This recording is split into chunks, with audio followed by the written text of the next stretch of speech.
Hi everyone, long time no see. There are some new shades from the Milani Conceal and Perfect foundation line that I know a lot of you would be interested in just because it's been a really long time coming. They kept adding lighter and lighter shades, but nothing was really very pale.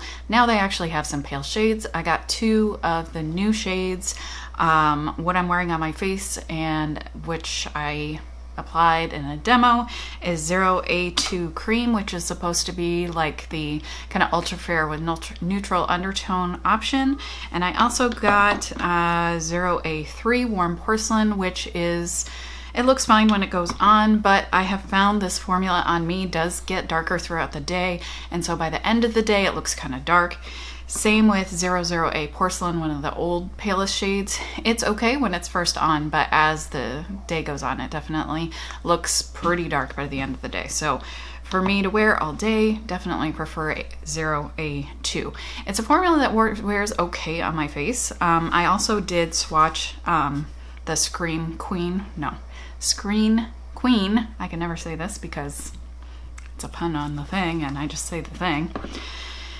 That does not wear well on my face. It gets real patchy and not good on my problem area, which is around my chin.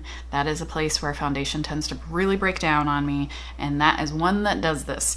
I do find that the Conceal and Perfect can kind of dry out the areas where I have dermatitis. It does have fragrance in it, and I also am kind of on the fence. I think it maybe makes me break out. I'm not 100% sure.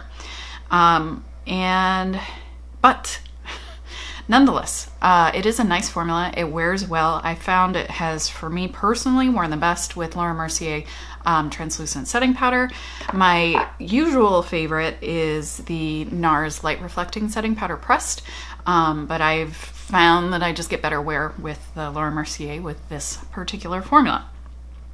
So let's go ahead and look at the swatches. This is going to be a short video. I don't really want to get into much. But I did just want to swatch these things for you so you can see what they look like compared to other things on the market and in my collection. This is Milani's lightest shade in the Screen Queen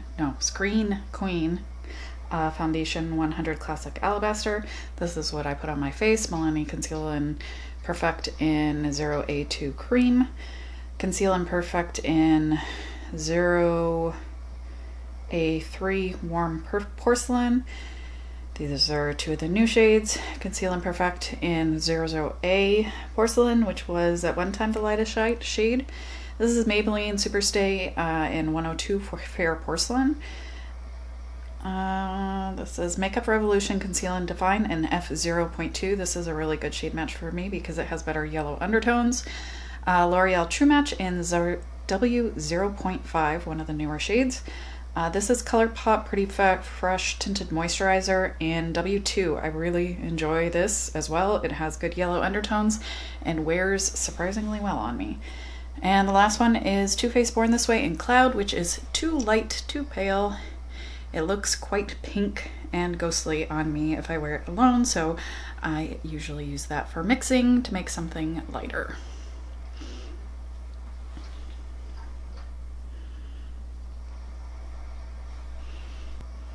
So of those swatches, the things that are the best color match for me are going to be the Colourpop, the Makeup Revolution, and everything here I can wear. I'm not super picky. I don't wear full coverage. I go, light to medium coverage, so it doesn't really matter as much. I can kind of get away with it.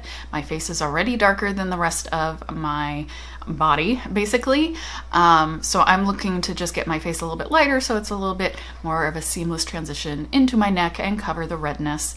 I'm not looking to cover freckles. I just want to even out my skin tone, tone down the redness, and get a little bit more of an even canvas.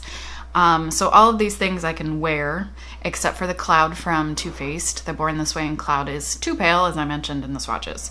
I have also tried, because I got this in a set, I have tried it with the Make It Last setting spray, which as I recall has alcohol, second ingredient, and this is alcohol, so not my favorite ingredient for a setting spray, but it is what it is. Most setting sprays do have it. And I found that it can help if my skin is looking really flaky, just because I tend to have flaky stuff around here, but I have not seen any difference in wear. I have done it where it's like I did half my face with the setting spray and half without, and I couldn't see any difference. But it does help the appearance of some of the flaky bits sometimes. So I will probably use it just for that. So yeah, I feel like finally we have some paler shades in this line, which is a long time coming. I'm really glad they did that. I appreciate when companies expand their shade range. In light of current political events, you can follow me on Twitter if you really want to know my thoughts about things. You know, we need to, the makeup industry, the beauty industry has a lot of work to do to actually represent, bring in some amount of equality to their companies. Most of these companies are white run, on their boards and higher up in the companies. There's very little representation, and in order to have, you know, you want to have diversity in your company, and also especially at the upper echelons. So hopefully we can see these companies make some good changes, bring people in of color, specifically Black people.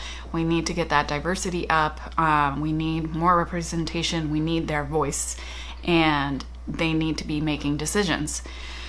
So I can't really stand behind any of the diversity of any of these companies because I think they're all pretty poor, everything that I swatched here. Some have handled things worse than others. But hopefully we can, you know, start demanding some accountability and some more diversity, and we will see that in their products, their shade ranges, and not just in foundation and concealer, things like eyeshadow. If you don't make something with deep enough colors, only people with lighter medium skin are going to be able to wear it. You need to have blushes that have strong colors. You know, Milani has, I think, often kind of catered to people with deeper skin tones, but then they don't have that background in their company actually represented. People of color are not making the decisions. So hopefully, you know, we can be part of some change and, you know, push those companies to make those changes. So anyway, yeah, that's my little spiel. Let me know if you have any questions or comments. I am on Instagram and Twitter, and I am active on those places. It's mostly politics on Twitter, but I do do more makeup related stuff on Instagram, except for the past couple of weeks. I hope you're having a good day, and I will see you at some point somewhere.